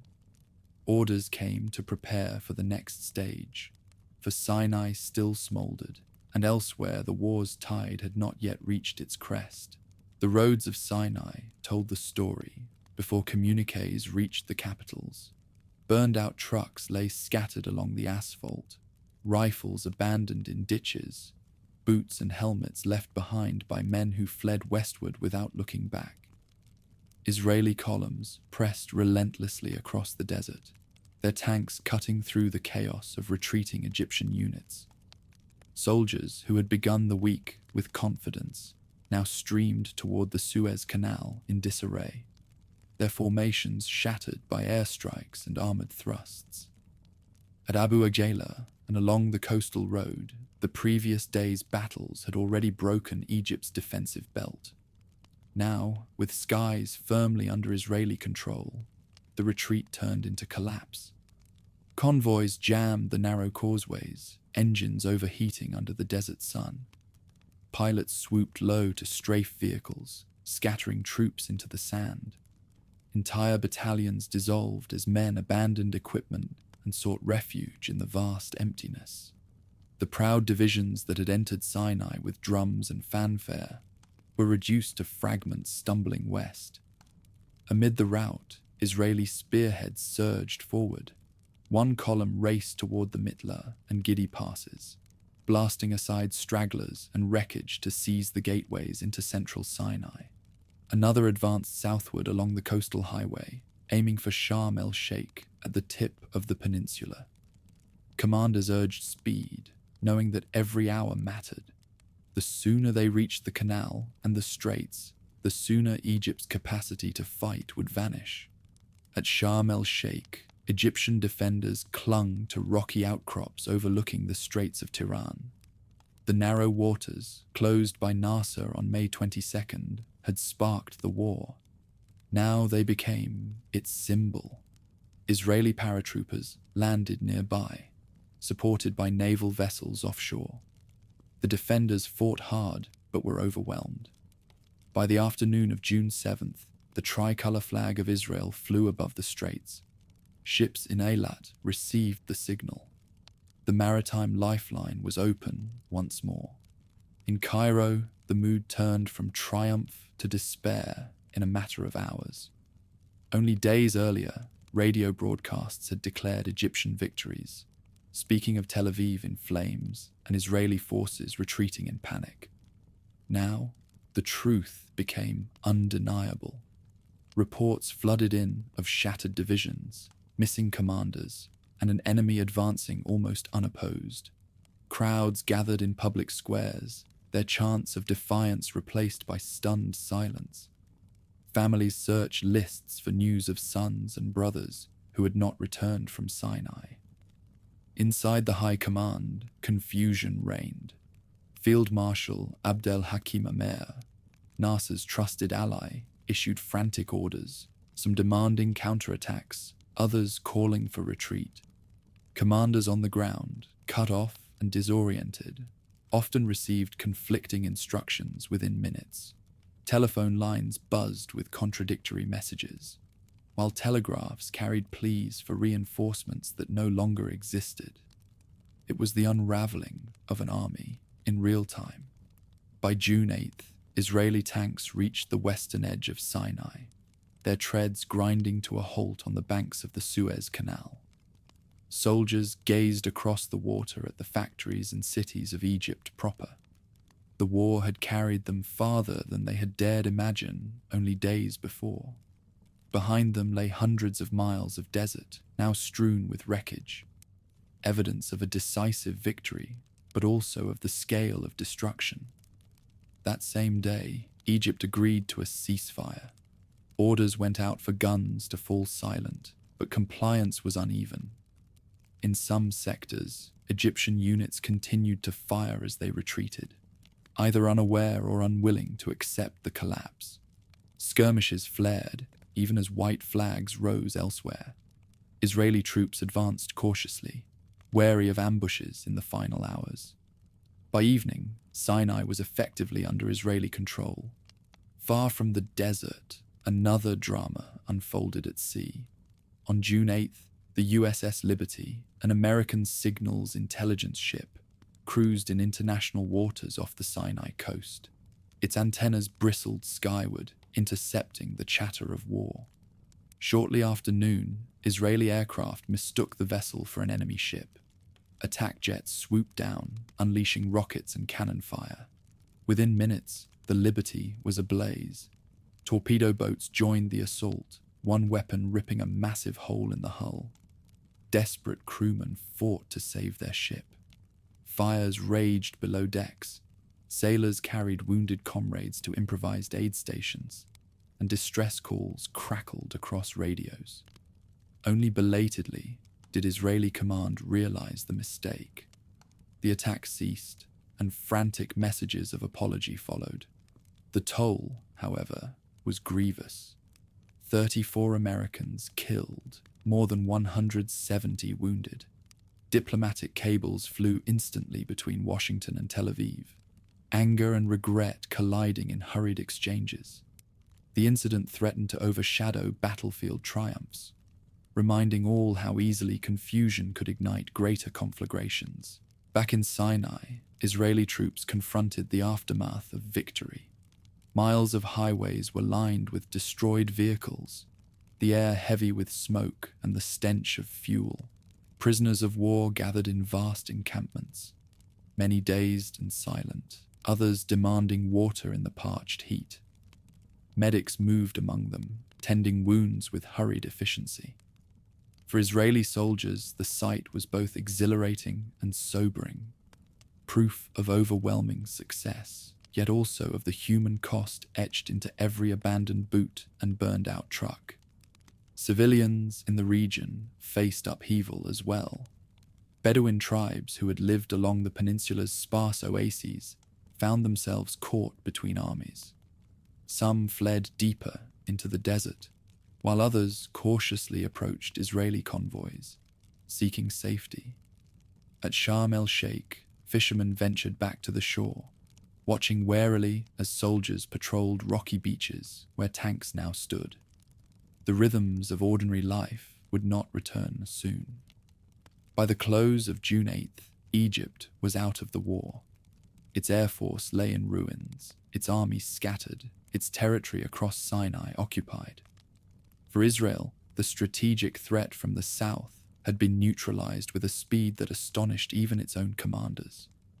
Yet as radios carried news of the ceasefire, the fighting was far from finished. To the north, Syrian guns still shelled Galilee, their artillery perched high on the Golan heights. The desert campaign had ended with Israel standing at the banks of the canal, its heartland safe from southern attack. But new orders were already forming. The war's next chapter would be fought not in the sands of Sinai, but on the steep escarpments overlooking the Jordan Valley. The Golan still bristled with guns, and its fate would be decided within days. Though the war looked settled in Sinai and the West Bank, Israel's northern frontier told another story. Syrian fire still tore into the Galilee, even as the rest lay under silence and new rule. From the escarpment of the Golan Heights, batteries lobbed shells into kibbutzim spread below, their rounds smashing fields and scattering livestock. Families huddled in bunkers dug beneath communal dining halls, listening to the whistle of incoming fire. For years they had lived under this menace, but now, with Israel's other fronts secure, the call grew louder. The Golan must be taken. In Tel Aviv and Jerusalem, the debate was heated. On June 8th, the cabinet met to consider whether to open a new front. Prime Minister Levi Eshkol hesitated. Israel had already won stunning victories, and diplomacy was pressing for ceasefires.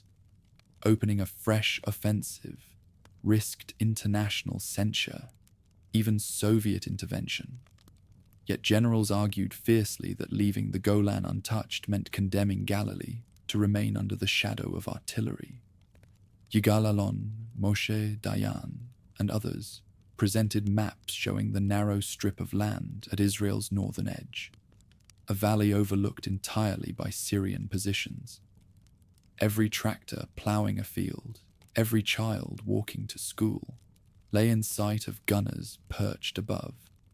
To leave those guns in place, they insisted, was to waste the war's hard-won momentum.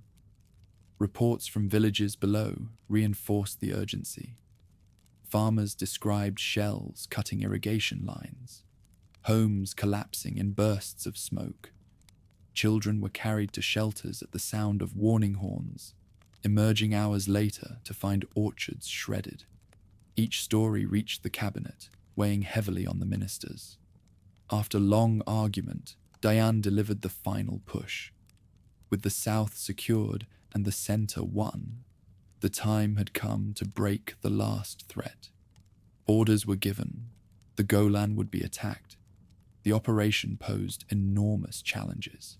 The Golan Heights rose like a wall, cliffs and ridges layered with defenses. Syrian engineers had built bunkers of steel and concrete, trenches zigzagging across the slopes, and minefields so thick they seemed impassable. The approach would mean climbing under fire, tanks grinding through narrow defiles while infantry clawed uphill. It was a task avoided in earlier wars for good reason, but with air supremacy secure and morale high after victories in Sinai and the West Bank, commanders believed the impossible could be attempted. At dawn on June 9th, Israeli artillery thundered across the border. Dozens of batteries unleashed a storm of shells, pounding Syrian strongpoints.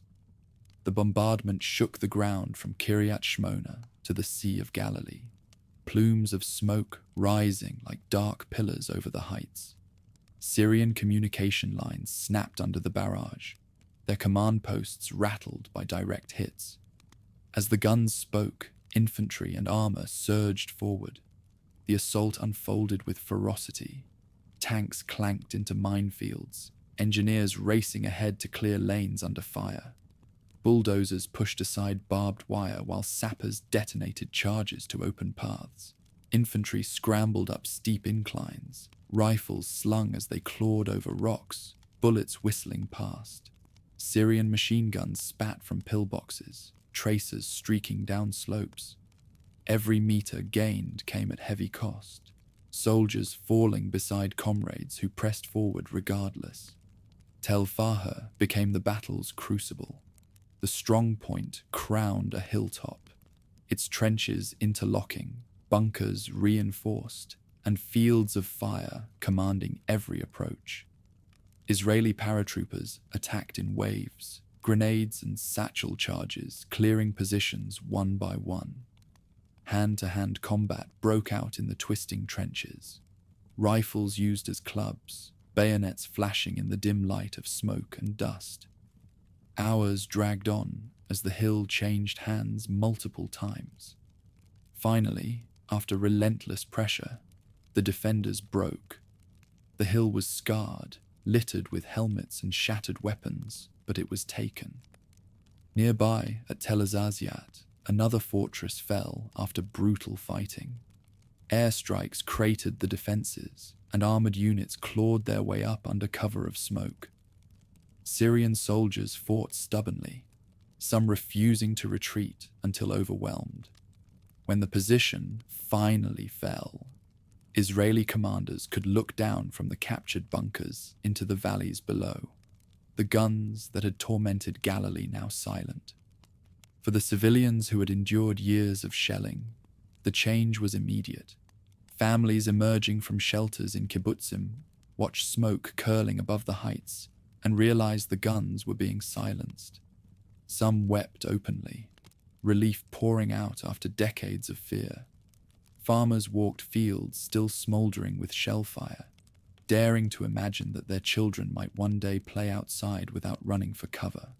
The offensive pressed deeper as evening fell. Reinforcements pushed up newly cleared routes, widening the breach. Syrian units, battered by bombardment and shaken by the sudden loss of strongholds, began to waver. Commanders ordered withdrawals toward Quneitra, the plateau's administrative hub. Convoys jammed the narrow roads eastward, headlights dimmed as vehicles sped toward Damascus. Abandoned weapons and discarded uniforms lined the routes, evidence of hurried retreat.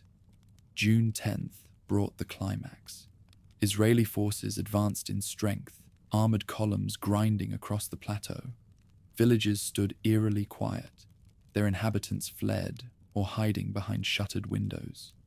Quneitra, the largest town on the Golan, emptied as its defenders withdrew. Residents loaded possessions onto carts and trucks, leaving behind homes they would not see again. Streets lay silent when Israeli units entered, the town taken without a final stand. Diplomatic pressure intensified as the offensive surged. In New York, the United Nations Security Council met in emergency session. Moscow warned Israel to halt, its rhetoric sharp, while Washington urged restraint, fearing escalation into superpower confrontation. In the field, messages crackled across radios. Prepare for ceasefire. By midday on June 10th, the orders reached the front. Guns fell silent, columns halted, and soldiers took stock of ground gained. When the quiet came, it felt almost unreal. Men who had spent hours storming trenches now sat on captured ridges, gazing across valleys that stretched into Syria. The horizon that had once threatened them was now under their feet. Relief mingled with exhaustion, triumph with sorrow for comrades lost in the climb. The ceasefire ended 6 days of fighting that had redrawn the map of the Middle East. Israel now held Sinai to the Canal, the West Bank, including Jerusalem, Gaza's coast, and the Golan Heights. The battles of June 9th and 10th had given safety to Galilee, but they also carried consequences that would echo for generations. When June 10th's afternoon arrived, the war's noise drained away. Rifles dropped from ready arms in Sinai, the West Bank, and the Golan, and soldiers stood in a stillness that felt almost unreal after nearly a week of thunder. Radios crackled with terse orders, confirming what weary men already sensed. The war was over. Armies dug in, not for attack but for occupation, as the maps of the Middle East shifted overnight. When the dust settled, Israel stood in control of vast new territories. To the south, its troops occupied the Sinai Peninsula all the way to the Suez Canal. To the west, the Gaza Strip lay under new authority. East Jerusalem and the entire West Bank, once ruled from Amman, now answered to Israeli commanders. And in the north, the Golan Heights, long a perch for Syrian guns, stretched under new watchtowers. What had begun as a desperate gamble for survival had ended with a geographic transformation few could have imagined a week earlier. The first task was control. Military administration spread across the captured areas with startling speed. Curfews were announced by loudspeakers in Arabic, Hebrew, and English. Checkpoints sprouted at crossroads where soldiers inspected papers and directed traffic. Prisoner of war camps expanded rapidly. Dusty enclosures where thousands of Egyptian, Jordanian, and Syrian soldiers awaited transport. In some places, commanders improvised headquarters in schools or municipal buildings, their walls still decorated with chalk lessons or city maps. Civilians faced dislocation on a massive scale. In the West Bank, tens of thousands fled across the Jordan River, joining lines of refugees that stretched into the East Bank. Families piled belongings onto trucks, donkeys, or their own backs, children clutching pots or blankets as they trudged toward uncertain refuge. On the Golan, Syrian villagers abandoned homes as convoys of military vehicles sped past, leaving entire hamlets silent overnight.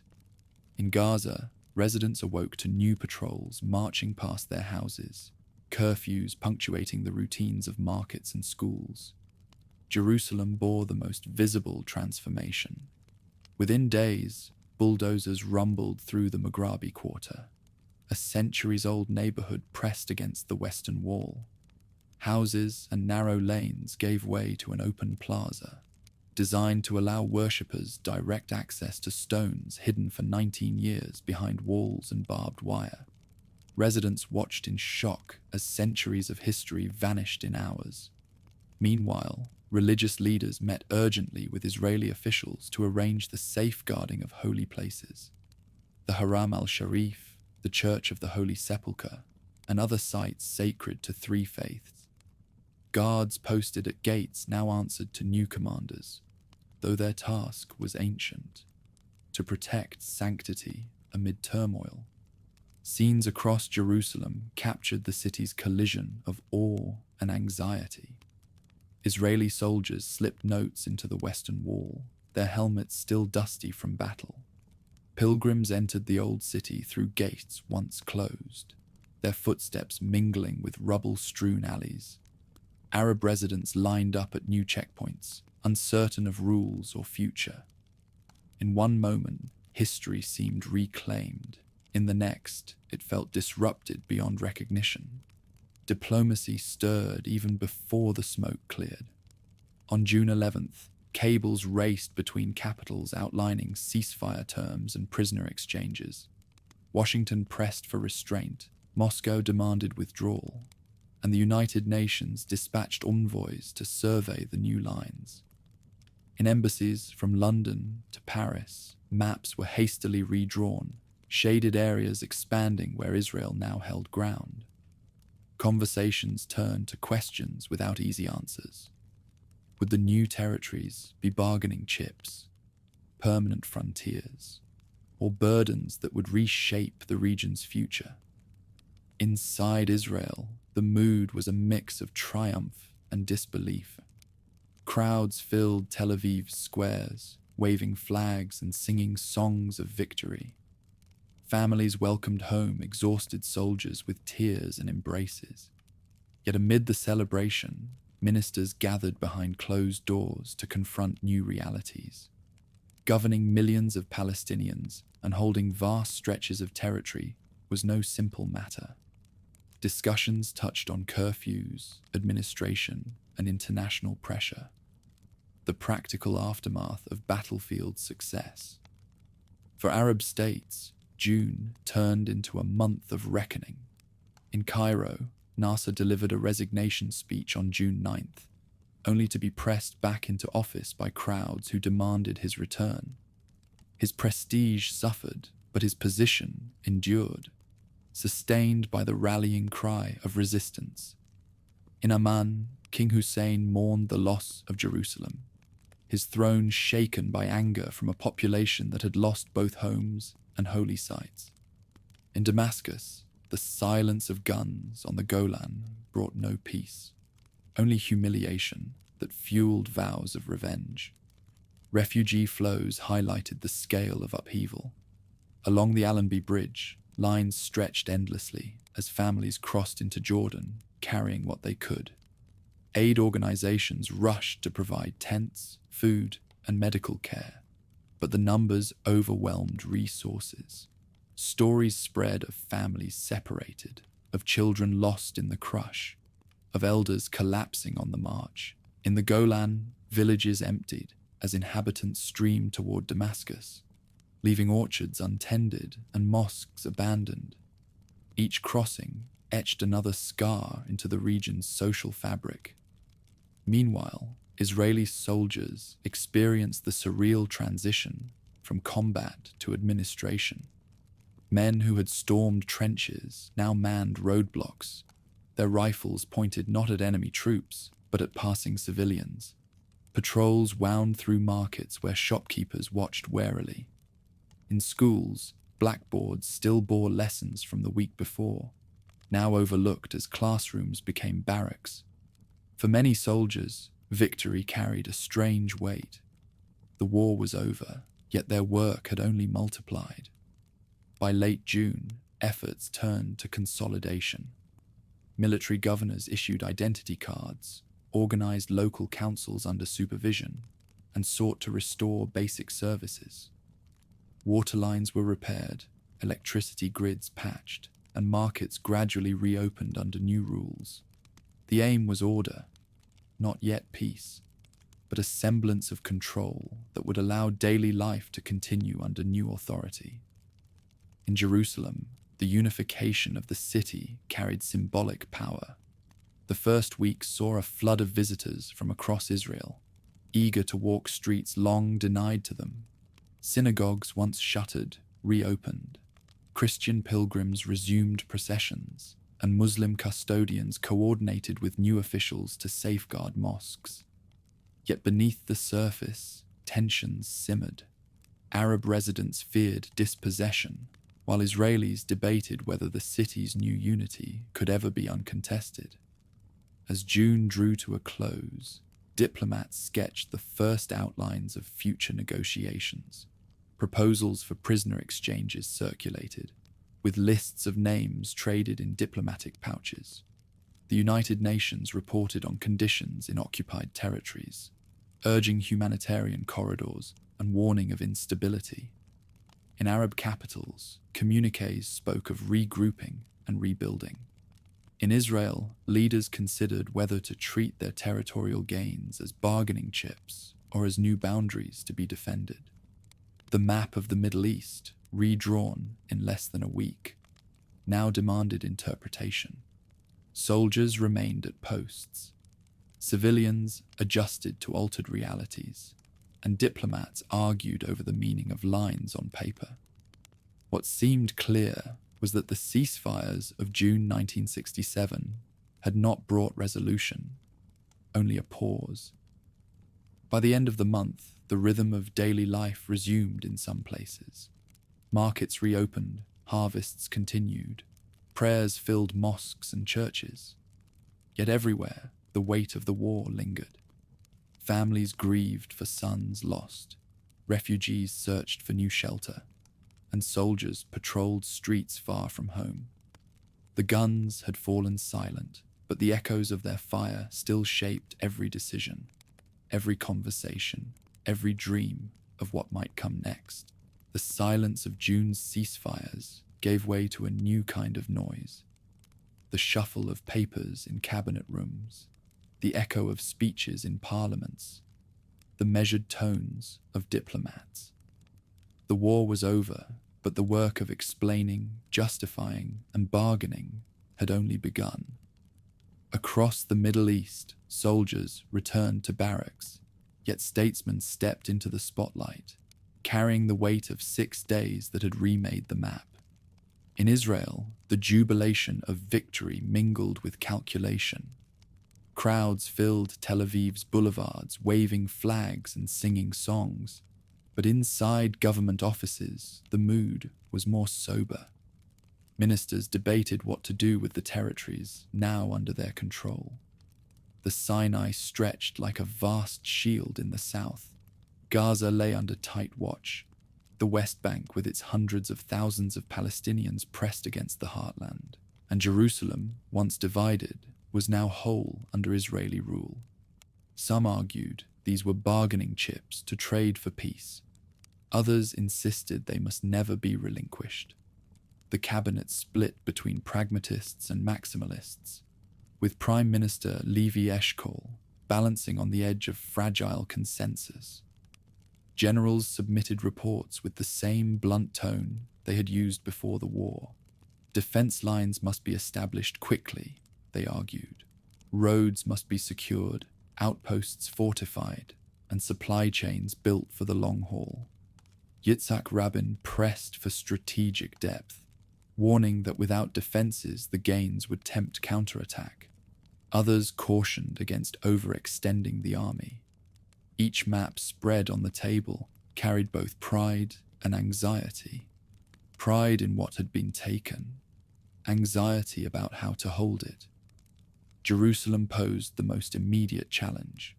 The city, unified by force, now required administration that balanced its spiritual weight with its political volatility.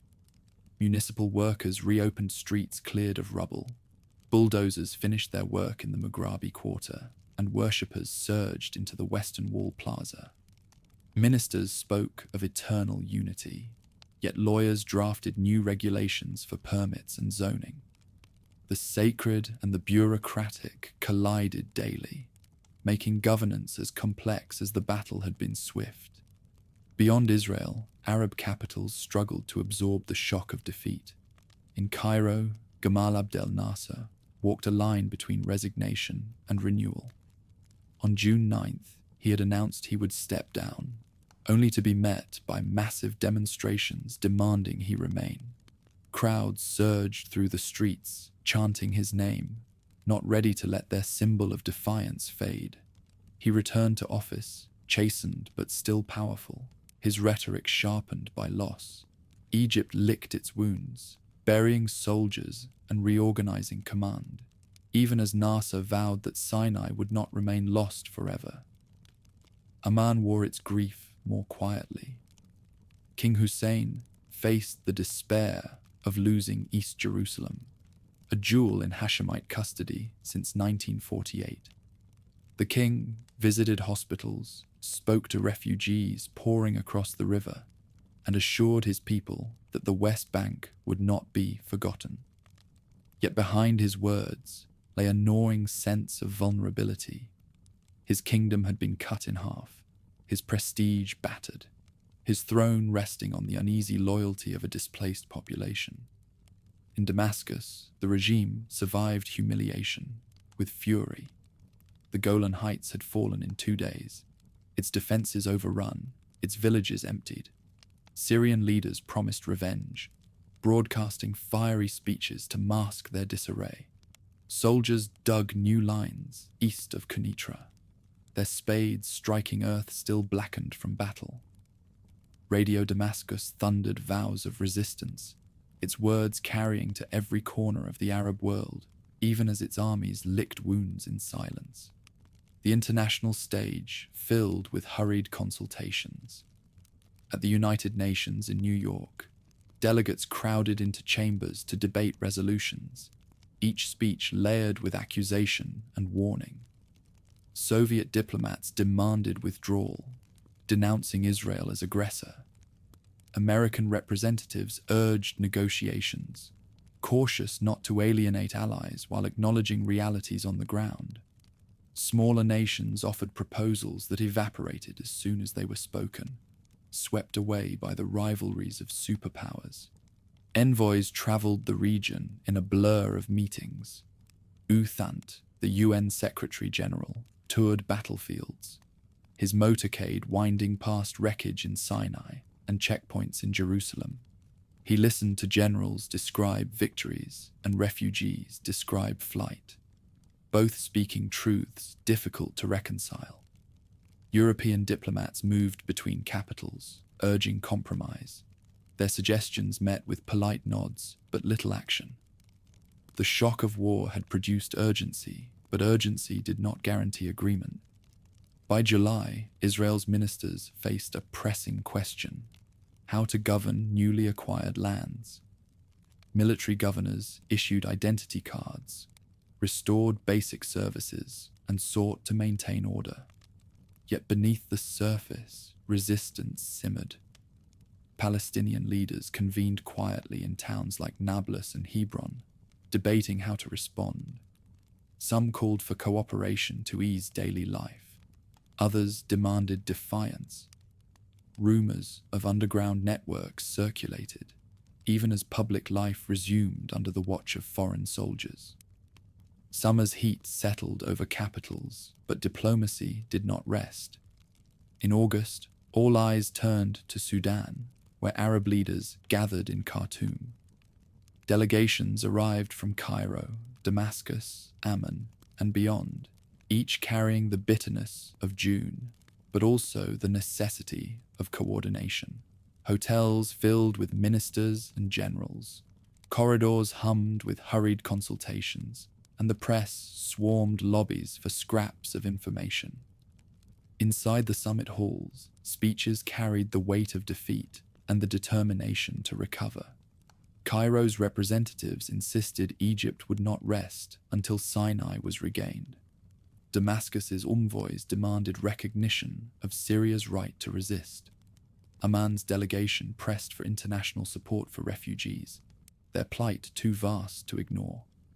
Despite differences, one message rang clear: no peace with Israel, no recognition, no negotiations.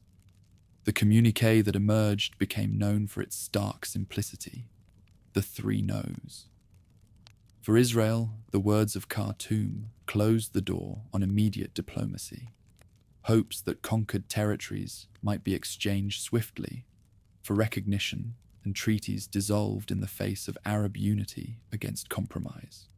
The conference hall in Sudan became as decisive in its way as the battlefields of June. Where guns had drawn lines, words now hardened them. The summer of 1967 ended not with the sound of artillery, but with the ink of resolutions and communiques. Borders stood redrawn, soldiers manned new trenches, and diplomats returned home with speeches rather than agreements. The war had ended in 6 days. The struggle to define its meaning had only begun. Even before June's turmoil had faded, a new chapter of fighting began across the region. The battles were over, but the lines they left behind were raw and jagged, separating soldiers who watched each other through binoculars across trenches and canals. From September to November 1967, the region learned that the war's end was not peace, but a new beginning, marked by uneasy standoffs, furious diplomacy, and the slow grind of entrenchment. Along the Suez Canal, silence rarely lasted. Egyptian artillerymen, positioned on the western bank, tested their range against Israeli troops dug into sand berms on the eastern shore. Shells whistled across the water, answered by counterfire that churned the canal's edges. Patrols crept along embankments, exchanging bursts of rifle fire. Civilians in the nearby city of Ismailia heard explosions echo at night, their windows rattling long after Cairo declared the ceasefire secure. Egyptian commanders knew their army had been broken in June, but they sought to prove it was not finished. Every exchange along the canal was less a battle than a declaration that the struggle would continue. In the north, the Golan Heights became another simmering front. Syrian artillery, hastily redeployed after June's collapse, opened sporadic fire on Israeli villages below. Farmers returned to fields with plows and tractors, but always under the shadow of gun barrels above. At night, tracer fire lit the slopes, and children in kibbutzim fell asleep in bunkers dug beneath their homes. Israeli units fortified the captured ridges, carving new trenches and laying wire. Both sides understood that the 6 days of June had decided nothing permanently. Inside Israel, the transformation was profound. Victory had tripled the state's territory, bringing under its control more than 1 million Palestinians. Soldiers who had returned from Sinai and Jerusalem now found themselves posted as occupiers, manning roadblocks in Nablus, patrolling alleys in Hebron, and issuing permits in Gaza. Military governors established offices in schoolhouses and municipal buildings, issuing orders by megaphone. Markets reopened under curfew, buses ran under escort, and a routine of occupation settled into place. The army, once defined by lightning offense, now learned the slower tasks of administration. The mood among Israelis was conflicted. Streets rang with songs of triumph, yet questions pressed in. Were these lands bargaining chips or the foundations of new borders? Could they be held without sparking endless resistance? Religious leaders hailed the capture of Jerusalem as redemption, while pragmatists warned of international isolation. In cafes and parliament halls alike, arguments stretched late into the night. The war had delivered security, but also a burden that weighed heavier with each passing week. In Arab capitals, the summer's bitterness hardened into autumn resolve. Cairo repaired its army under Soviet guidance, trains unloading crates of weapons at depots along the Nile.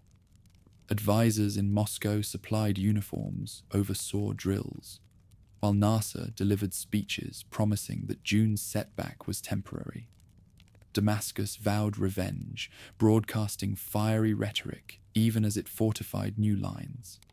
Amman, its throne shaken, struggled to absorb hundreds of thousands of refugees streaming from the West Bank.